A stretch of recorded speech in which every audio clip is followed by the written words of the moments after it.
Assalomu alaykum. Anglayotganinglar Şinjan Yoshlar O'smirlar nashriyoti 1996-yil 7-oyda birinchi qitim nashr qilgan tarixiy aslima Manas daryosidan qaytish. Avtori Savdanov Zahir. 7-bob. Davomi. To'g'risuv yayliqida.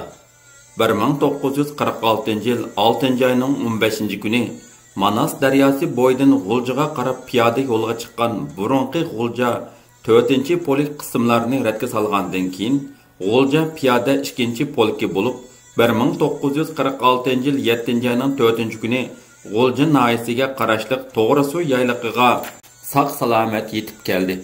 To'g'risuv yayliqi Jilil yuzi, hozirgi G'ulja noyasining eng go'zal yayloqlaridan biri bo'lib, uning shimoliy tarafidan Ko'garchin, yolg'iz qarg'ay davolar orqali O'tay, Sitay, Sayramga tushkili bo'ladi. Janubiy tarafi Nilqin noyasiga tutishadi. Sharqiy tarafi Achal davon orqali Jing noyasiga tutishadi. Bu yayloq ko'proq tuzlanlik bo'lib, havosi intayin salqin edi. Qism mana mushundaq go'zal yayloqqa kelib o'rinlashdi. Butun qismdagi jangchilar xuddi o'z oilasiga kelib qolgandek xushal bo'lishib o'zlarini yangi to'qilgan yeshil gilam ustida o'ltirgandek his qilishadi. Ba'zilari sho'xliq qilishib yeshil cho'p ustida domlashadi. Polik boshliqlari bu yayloqda 3 kun dam olishni bekitdi. Qozonlarda go'shtlar pishiyotadi. Jangchilar quchoq gullarni terib, bu bizning ko'nglimiz deb oshpazlarga tutadi. Oshpazlar ashqallar deyishib gullarni elib 2 talni qulqiga qisib oladi-da, sho'rpa usishga boshlaydi. Komandir jangchilar mazalik go'sht bilan sho'rpini rohatlanib ichishdi. Tamoqdan keyin to'g'ri suvning suyiga tushishdi. Ular suvning cho'nqoroq yerlarga berib, bosh cho'kirishadi. Bir-birini suvga besishadi. Bir-birining kiyimini elib qetishadi. Jangchilarning bu xil xushalligiga moslashib, menmu suvning bosh tarafiga berib cho'milishga boshladim. Ehtimalim 40 minutdek yuyundim bo'lg'ay, badanni qoritish uchun oftobda qaqlanib, cho'p ustida o'ltirdim. Gimnast yorkamni kiyishdan avval uni qaqdim. Shu chog'da gimnast yorkaning yanchuqidan qarindosh tushib ketdi. Men ingishib qarindoshni yerdan elib, gimnast yorka yanchuqining tugmasini yeshib turib, qarindoshni salmoqchi bo'lganda qo'limga bir narsa urildi. Buni darhol qo'limga olib qaragan edim. Tumarcha qatlangan bir parcha xatni ko'rdim. Bu xatni qo'limda tutqach turib qoldim. Ondan xatni qatlaqlarini buzvatmay avaylab ochdim. Bu vaqtda tinim shurkunib ketdi. Bu xat Jing urushida yordar bo'lib qurbon bo'lgan jangchi Abdullamning o'z onasiga yozgan xati edi. Abdullam bu xatni polik doktorxonasida ig'ir yorilib yotganda yo'qlab barsam, onasiga yetkazib berishni o'tinib menga topshirgan edi. Xatda mundaq yozilgan: Men uchun eng qimmatli bo'lgan mehribon ona, seni seg'ing'inimni tilga olsam, qishingga hozirlik qanot chiqarib uchib borg'im keladi. Lekin biz dushman bilan urushyapmiz. Xalqning dushmanini yo'qotib, xalqni ozod qilmay turib, albatta bora olmaymiz. Jinim ona, seni yolg'iz tashlab qo'ydim. Ko'zlarimdan uchib ketdim.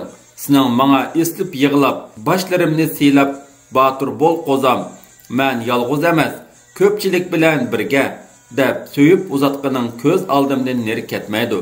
Ana, men bir necha sabdoshlarim bilan ata dushman potini partlatishga boraman. Jinim ana, urush degan yo o'lim, yo ko'rim, urush degan qon to'kish. Bizni tushunsan, agar qaytib kelolmasam, o'zingni urib, ko'ksingni chak etib, chashlarini yo'lib yig'lama. O'zingni tutib ol. Jinim ana, men o'lib ketsam, sen arzulgandek baturlik bilan o'laman.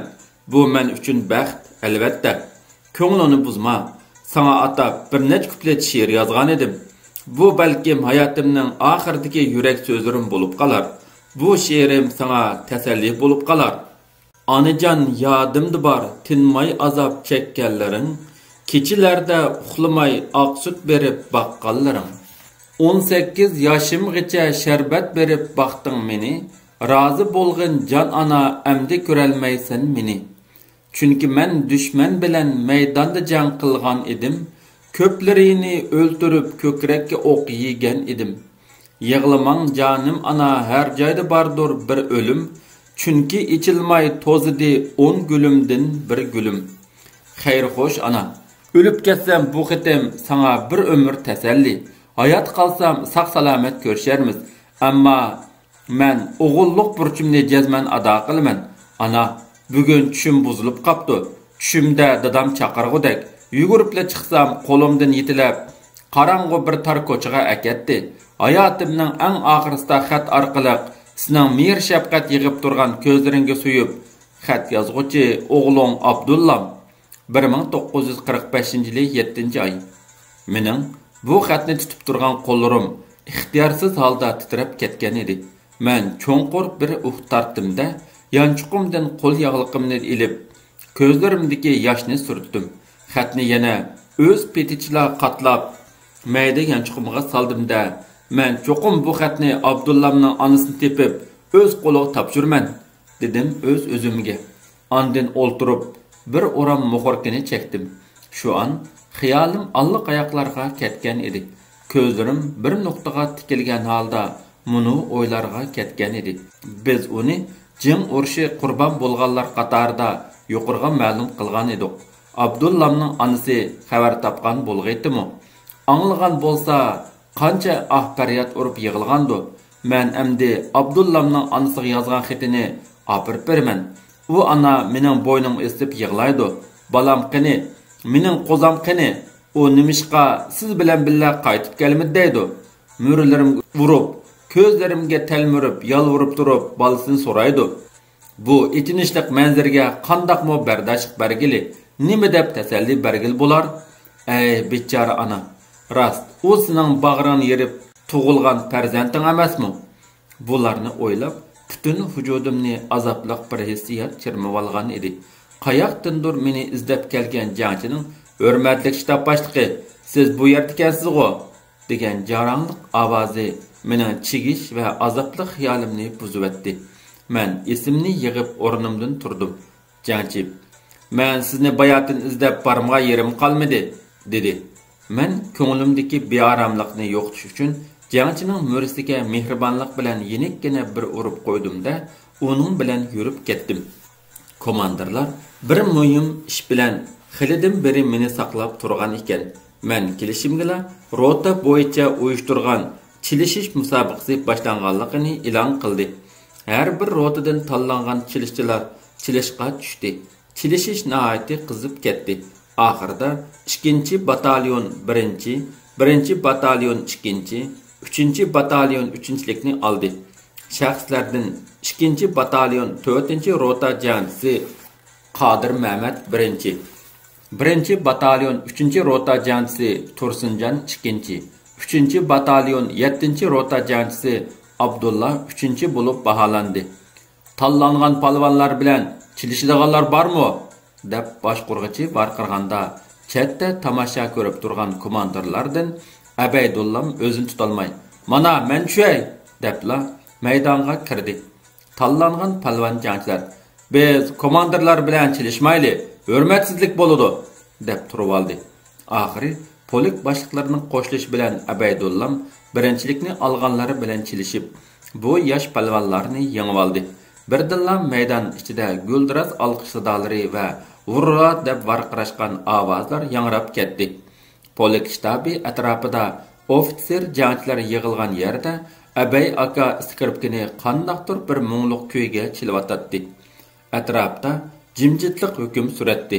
Uning atrofidagi komandir jangchilar ko'zlarini uning chivar qo'llaridan uzmay, cho'nqur xiyollarga ketgan edi. Birdilla skripka larzan Uyg'ur naqshlariga ko'chdi. Ko'pchilik hammasi naqshiga qo'shildi. Maydon ichida Turdaxun aka bo'kini qirlab qo'yib, usulga tushdi. Turdaxun aka maydonni bir necha pirqirab kelib, meni usulga tortdi. Men usul bilmaydim. Putum kelsimi, qo'lim kelmaydi. Turdaxun akaning ko'ngli uchun usulga tushdim. Abay aka darhalla skripkini ruscha atnoshkaga o'zgartirdi. Men atnoshkini bir qadar yaxshi o'ynaydim. Birdam atnoshka o'ynagandan keyin muzika valisga o'zgarib ketdi. Men darhal bir komandirning oldiga kelib tansiq tartdimda ikkimiz quchoqlashib valis o'ynadik. Turdaxun aka hayronlikda birdam ko'zlarini chimildatib qarab ketdi-da, andin "To'v Xudoyim, sizlar usulni boshqalarni quchoqlab o'ynaydiganlar ha? Boshda meni quchoqlab o'ynagan bo'lsalar, xo'sh bo'lib ketadi emasmi?" deyishigila maydonni birdilla kulki sadosi qoplab ketdi. Menmu qattiq kulib ketdim-da, qiziqchilik qilib Turdaxun akani maydonga tushirdim. Turdaxun aka tansa bilmagachga birdam so'raldi-da, andin "Bo'ldi. Men o'zimning do'ppamni qirlig'inim yaxshikan" deb maydondan chiqib ketdi. Shuning bilan maydonda yana qattiq kulki ko'tarildi. Komandir jangchilar Abay akani bakmo yaxshi ko'radi. U xushxuy, chaqchaqchi, rus tilini mukammal so'zlaydigan odam edi. Aqko'ngil bu odam mungluq, sunuq ko'ngillarga jo'shqin, sho'x, nozik soz naqshlari bilan aram baxsh etadi. Mana bugun butun yaylaq bayram xushalligiga cho'mgan edi. Jangchilarning chiroyidan xushallik, ruhiy kayfiyatidagi jo'shqinlik ularni 2,5 yillik harbiy turmushi bilan piyoda besib kelayotgan safar hardoqini unutildirdi.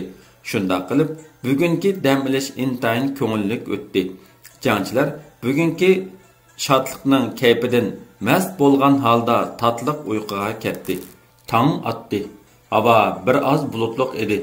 Atigan sharqdan ko'tarilgan kunning shafaq nurlari bulutlar orasidan bilinar-bilinmas g'uva ko'rinib qoladi. O'rningizdan turib cho'p ustida mangsangiz, gul va cho'plardagi shabnam tomchilari putlaringizni ho'l qilib o'tadi.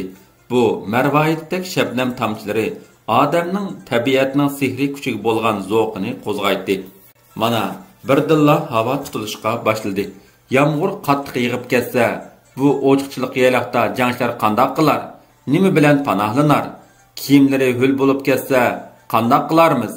deb komandirlar o'z ko'ngilda andish qilyotdi. Bu ahvolni polik boshliqlari utgandan keyin muvaqqat polik komandiri Ma'zamxon kadrlarga tarbiya berib mundaq dedi: "Yo'ldoshlar, sizlar aytgandek yomg'ir qattiq yog'sa talada yetish qiyin. Har bir rotaning oshxonasidan boshqachidir yo'q, lekin g'ayrat qilaylik. Safarimizmo oz qoldi. Shuncha jafo mushaqqat, qiyinchiliklarni yengib, bu yayloqqa yetib keldik. Bu yayloqda yoqqan yozning yomg'iri bizning g'ayratimizni sundira olmaydi" deb so'zlagandan keyin kadrlarning andisimi kichikkina besiqqandek, ko'ngli tasalli topgandek bo'ldi. Tushga yaqin simsim yomg'ir yig'ishga boshladi. Birdilla yer jahonni titirtib, havo guldirlab, chaqmoq chiqib, yomg'ir texmo ittiklab rasa quyuvatdi. Jangchilar yepinchilarini beshiga artib, miltiqlarni bir-biriga geralashtirib, ustiga chapallarni yipib, bir oz daldilangan bo'lsa-mu, bu kor qilmadi. Ba'zi jangchilar komandirlarga demayla, yarning bo'yiga berib o'zlarini yomg'irdan daldiga oldi. Yomg'ir tushkicha intayin qattiq yog'di. Yayloqqa xuddi kelkun kelgandek cho'plarning hammasini yotqizib edi. Tushdan keyin havo ichilib yomg'ir to'xtadi. Jangchilar xuddi suvga tushgan mushukdek bo'lishib qolgan edi. O'rindan turgan jangchilar sirtqi kiyimlarini silib siqishib. Shunda qilib kech kirguncha hammasi kiyimlarini siqib o'tib, boshqadan kiygan bo'lsa-mu, ichiga o'tib ketgan ho'l bularning chiroylarini ko'kartib, terilarini tikanlashtiribdi. Yomg'irning ta'siridimi aytavur, bugun kecha havo salqin bo'ldi. Kiyimlar yaxshi qurimag'achqa uxlashmu ta's edi. Shuning uchun har bir rota yaqin atrofdan o'tin terib kelishga bir nechadan jangchi avatdi. Bular bugun kecha uxlamay, gulxon yiqib o't issiqida qaqlamoqchi bo'ldi. Axir har bir rota xili nurg'un quruq shoxlarni, ko'taklarni yig'ib gulxon yiqishdi. Rotalar bo'yicha 10 necha yerga gulxon yiqildi. Gulxon atrofida jangchilar kashlik tomoqlarini yeyishib, ondan qator o'ltirib, o'tqa qaqilib chapan va kiyimlarini quritqach, chavak chilib naqsha aytishga tushdi. Shunda qilib, bu gulxon o'tida jangchilar o'zlari obdan isinib, kiyim-kechaklarini quritib, ondan xotirjam uxlashdi. Gulxonning qizg'ish nurlari yayloqni ajoyib bir go'zal tusga kirgizayotgan edi. Yiroqdan qaragan kishi xuddi cho'chaklardagi kechasi ko'ringan o't yolqinni ixtiyorsiz eslaydi. Birdamdala atrof jimib, hamma odam qattiq uyquga ketdi. Ular tang saharning eng shirin uyqusini qinib uxladi. Tang etib kun chiqqandan keyin rotalarda o'rindan turish signali chilingandan keyin jangchilar o'rindan turishdi. Atrofdan yomg'irdan keyingi yaylaq gullarining xushbo'y hidi kelib turadi. Kun shundoq ochiq, shundoq qizirib chiqdiki, butun koinot qizil nurga purkinayotgandek tusga kirgan edi. Jangchilar yuz ko'zlarini tog'ning zumratdek suzuk pakiz suyida yuyishib choyga o'ltirishdi. Choydan keyin yo'l yurish buyrug'i berildi. Hamma rotalar sap-sapga tizilib tayyorlanib turgan edi. Tuyuqsizla 6-rota komandiri doklad qilib, 3 jangchining yo'qligini aytdi. Men rota komandiridan darhol so'radim. Akşam to'liqmidi? Rota komandiri darhol. Akşam yo'qlim qila olmagan edik. Chunki jangchilar yomg'irda ho'l bo'lib, hech kim diqqat qilmabdi. Ba'zilar bu 3 jangchi yomg'irdan keyinla ko'rinmagan deydi.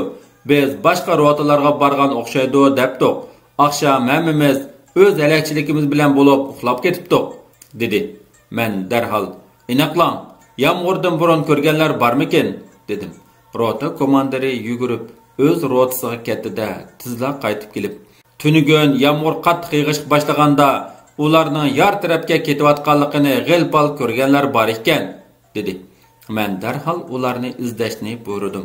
Menmu avval yar tarafga qarab yugurdim, lekin yar atrofida hech qanday odamning qarasi ko'rinmadi. Men ko'pchilikka "Qalayimqan yugurmay, iziga sapsilinglar" degan edim. Izlaguvchilar 3 jangchining yar bo'yidagi izi oqshomgi yomg'irda o'rilib tushgan yarning yeniga kelib yetib ketganligini bayqashdi. Men rot komandiriga "Avaylab to'pin tashlanglar" dedim. Turibla ishongim kelmaydi. Chunki shuncha urushlardan, uzun safarlardan saq kelib, bu yerda uninggacha qo'layotganlar. "Shtab boshlig'i, bularni yor besibapti. Mana birining puti ko'rindi" deb varqirdi. Asta-asta 3 jangchining jasadi yarning to'pi ostidan qizivilindi.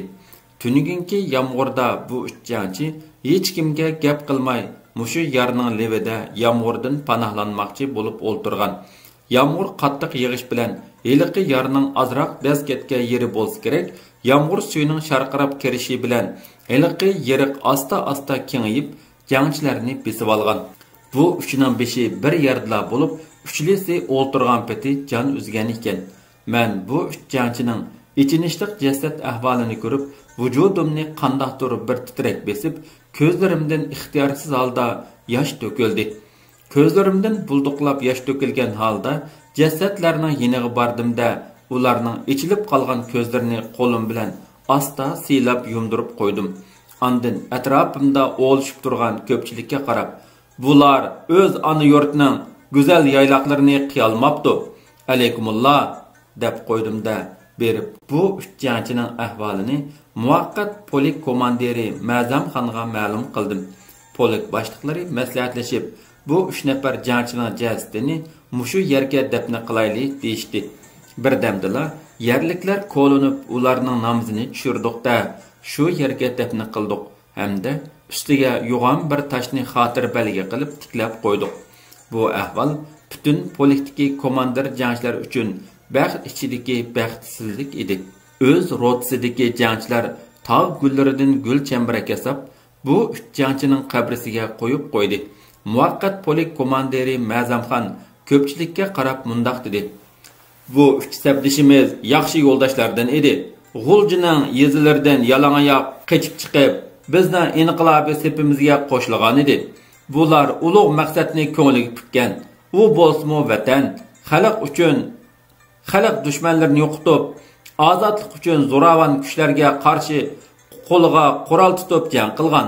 Mo'ldirdek yig'ayotgan dushman o'qlari ichida o'limdan qo'rqmay qon kechib, Aramba, Liangshan butxonlarini portlatishda Aydurumda jang qilgan. Yansxay o'rmonlarida oq qor, ko'k muzlarda bir parcha qattiq nonni tang yeb, bir yutum ussizlikni tang ichib, japa mushaqqat chidab, uzun safarlarni piyoda besib, mana endi o'z yurtining bosog'isiga kelganda, dedi-da, go'yo giliga bir narsa turib qolgandek gap qilolmay qoldi. Muvaqqat polik komandiri odatda so'z qilganda bir az duduqlab so'z qilg'achqa shundoq bo'ldimi yoki ko'ngli buzildimi, bir ozdan keyin so'zini davomlashtirdi. Afsus, bu yo'ldoshlarımizdan vaqtsiz ayrildik. Mana qaranglar, qo'limizni so'zsaq yetgudek yerda hammamizni g'aflat besibdi. Bu yo'ldoshlarning ruhi bizning qalbimizda mangu hayot. Tarix bu qabrlarni hargiz unutmaydi, ko'mib o'tmaydi. Bir kunlarda biz bularning qahramonlik ish izlarini tarix betida o'qiymiz ham aslaymiz. Xayr, qadrdon yo'ldoshlarımizdan mangu ayrildik. Uch viloyat inqilobining g'albisi bizga tasalli bo'lg'isi, dedi-da, beshini tuvansilib asta kayniga bir qancha qadam mangdi.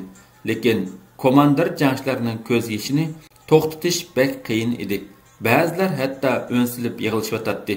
Menmu o'zimni aranlab besib turdim.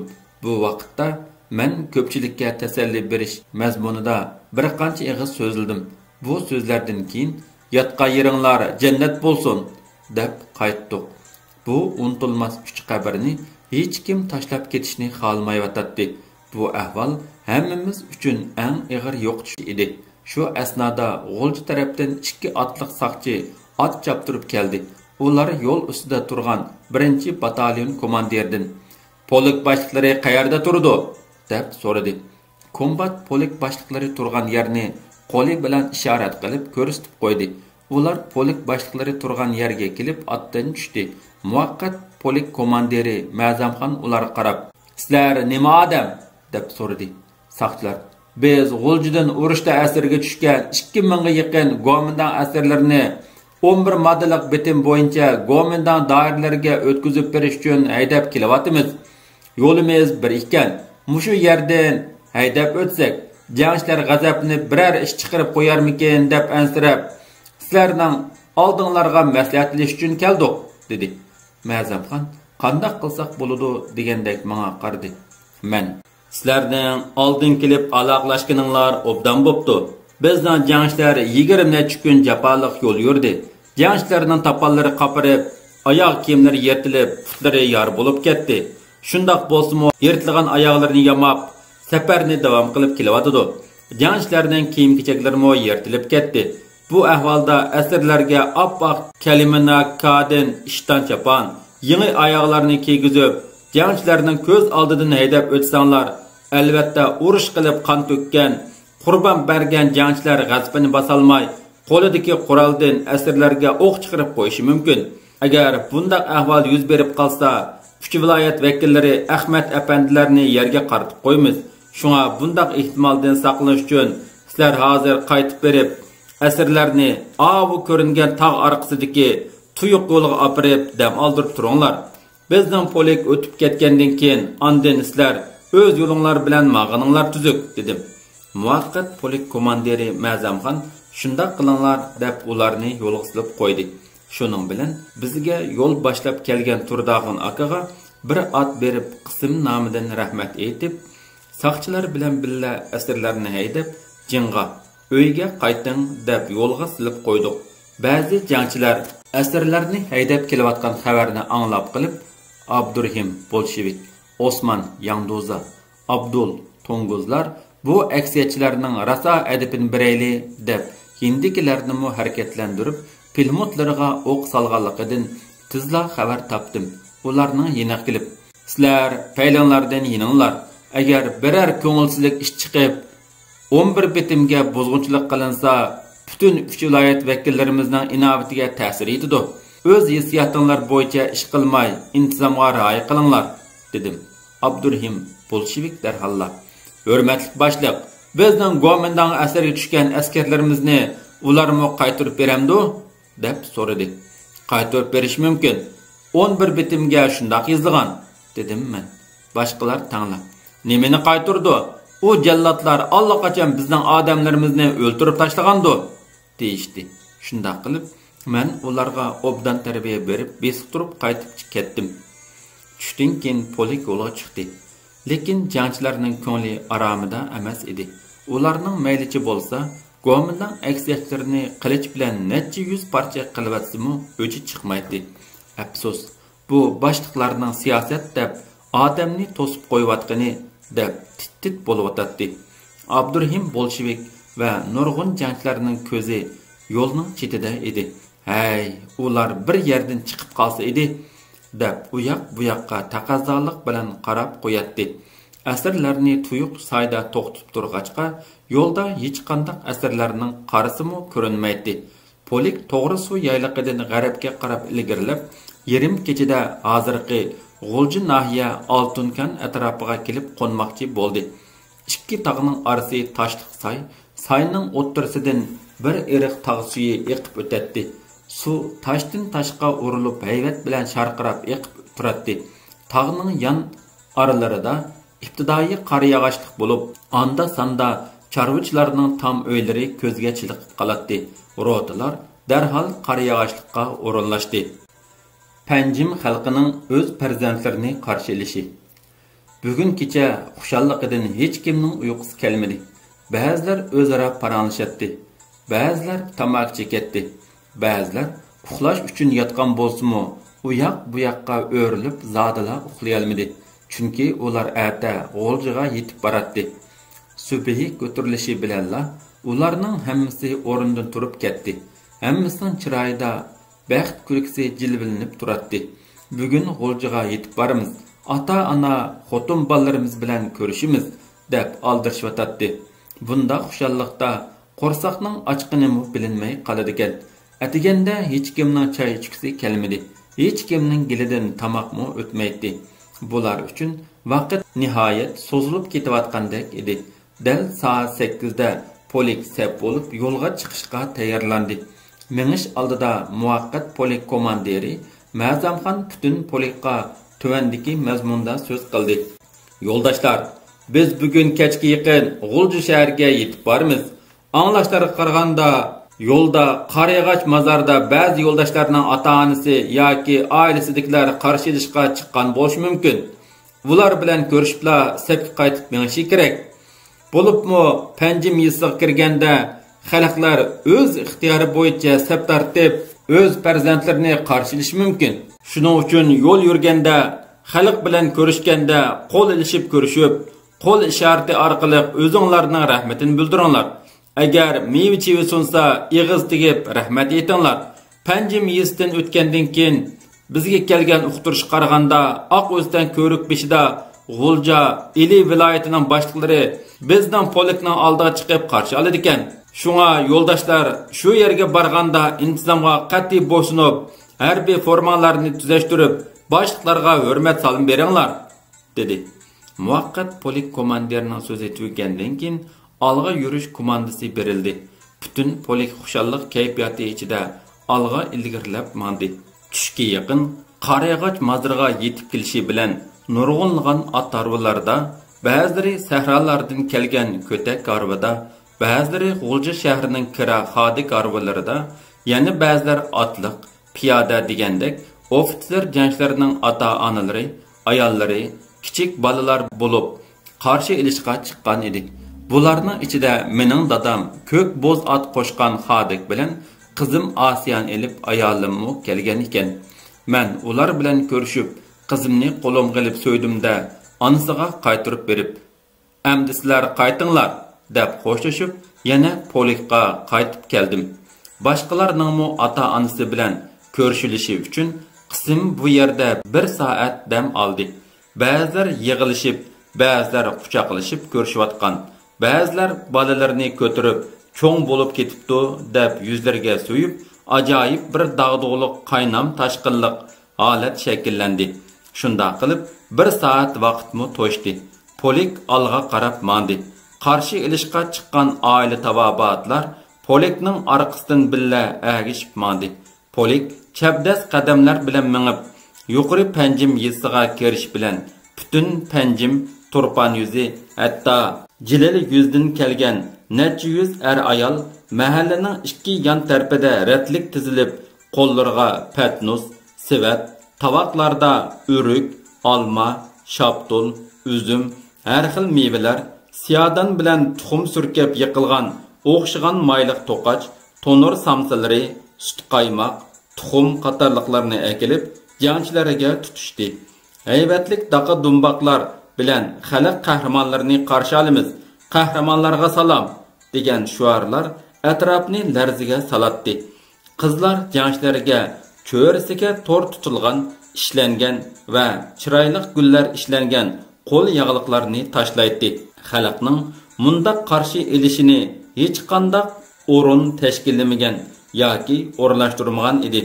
Faqatla jangchilarning qaytib kelayotganligini anglagan avam xalq o'zlari ixtiyoriy holda tashkillanib, shundaq dag'dug'liq qarshi elishi shu topda butun polikning 20 necha kun piyoda yo'l minib tartgan jafo mushaqqatlarining harduqini unutildirib o'tgan edi. Xalqning o'z farzandlarini bundaq qarshi elishni ko'rgan ofitser jangchilar xushallik va hayajon yoshlarini aran to'xtatib ming'atdi. Ular mana mushundaq ulug' xalq uchun qanchalik qon kechib qurbon berib, urush qilsang, har qancha oq qor ko'k muzlarda yetib, ba'zida och qilib, jafo mushaqqatlik musofirlarni bosgan bo'lsangmi, arzidu deb ichida o'ylashyotdi. Haqiqatan mushundaq ulug' mehribon xalq uchun o'lganlarmi intayin baxtli o'libdi deyshadi. Bular bu gaplarni og'izdan chiqarmagan bo'lsa-mu, chiroyiga qarabla har qanday odam tushunib olaydi. Shunday qilib, polik yuqori panjim, to'van panjimlardan boshdan oxir xalqning qizg'in qarshi elishiga erishibmadi.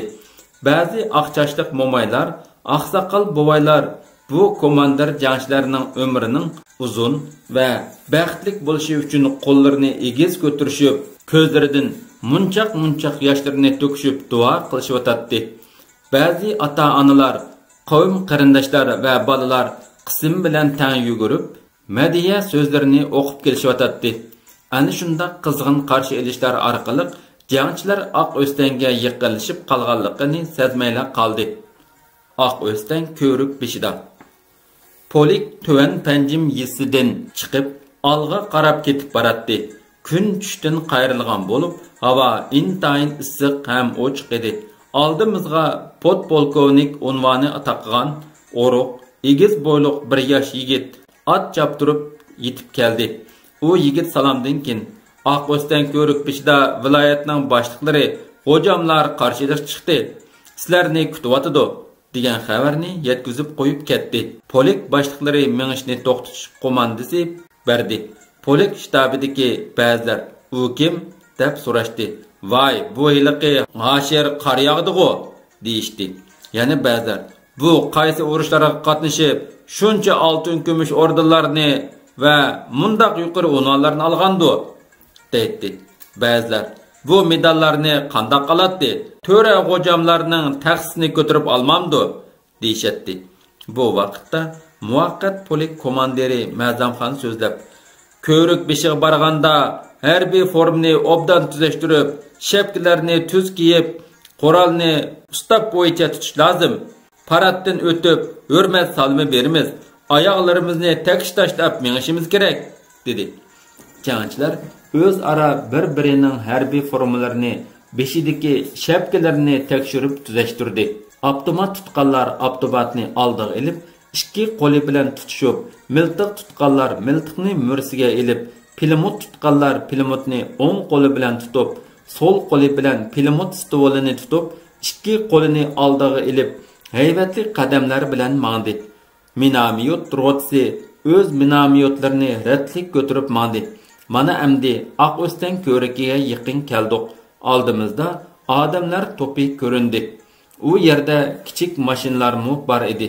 Kalaska va xodik harvalarmi xili ko'p turadi.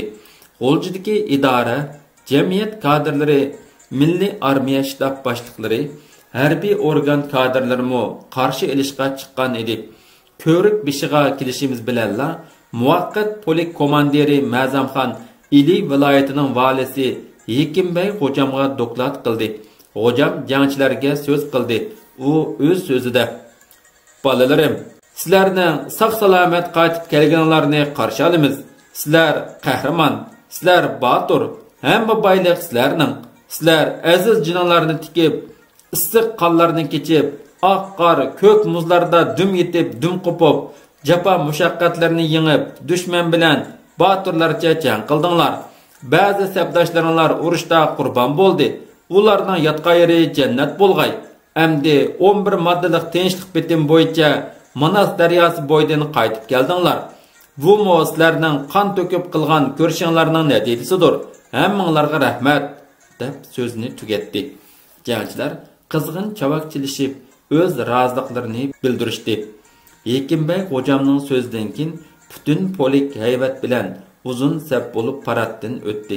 Parad manfu shiba yetakchilik qilgan harbiy Do'xuviy orkestrining jarangliq chiqqan ovozi paraddan o'tayotgan jangchilarning ruhini urg'itayotgan edi. Qarshi ilishga chiqqan boshliqlar va ammo qizg'in chavaklarini chilib tantana qildi. Oxirida qarshi ilishga chiqqan axunum diniy zotlar duo takbir o'qib, sog' salomat qaytib kelgan barliq ofitser jangchilarga uzun umr tilashdi. Polik oq o'stan ko'rikidan o'tib dam oldi. Qarshi ilishga chiqqan boshliqlar ichida Milliy armiya shtab boshlig'i Majarov Aqurus, shtab kadrlari va polikning komandirlari Qiyumbey Xo'ja, muavin siyosiy komissar Hashim Go'har Baqi, xo'jalik boshlig'i Zunun akalar bilan billa ayrim salomlashdi. Ulardan hardoq so'rashdi. Muvaqqat polik komandiri Ma'zamxon ahvolni tunishtirgandan keyin men so'z qistirib mundaq dedim. Sizlar bizga sizlarning oldinglarga berib, to'g'ri suvda kigiz uy, chidir tikib turimiz degandinglar. Biz to'g'ri suvga kelsak, uy, chidirlarning qarsimi yo'q. Qattiq yomg'ir yig'ib ketib, bizning 3 jangchimiz panohlanish uchun yer ostiga kirgan ekan. Ularni yer besilib vaqtsiz qurbon bo'ldi. Barliq kadr jangchilar xo'jalik boshlig'ining va'dasida turmag'iniga qattiq xafa bo'ldi, dedim. Qiyumbey Xo'ja oxirida so'z qistirib, ba'zi sabablar tufaylidan bergan va'damizni o'rinlay olmadik. Kechiringlar. Bundan keyin ishlar cho'qim yaxshi bo'lib ketadi, dedi. Keynidillar. Sizlar shaharga kirib, Harambog' gazarmasiga tushsizlar. Bizning polik shu gazarmada turadi, dedi. Polik boshliqlari polikning yeniga qaytib kelib, polikqa yana yo'lga chiqish komandasi berdik. Polik radga tizilib, G'ulja shahriga qarab yurib ketdi. 7-bob tugadi.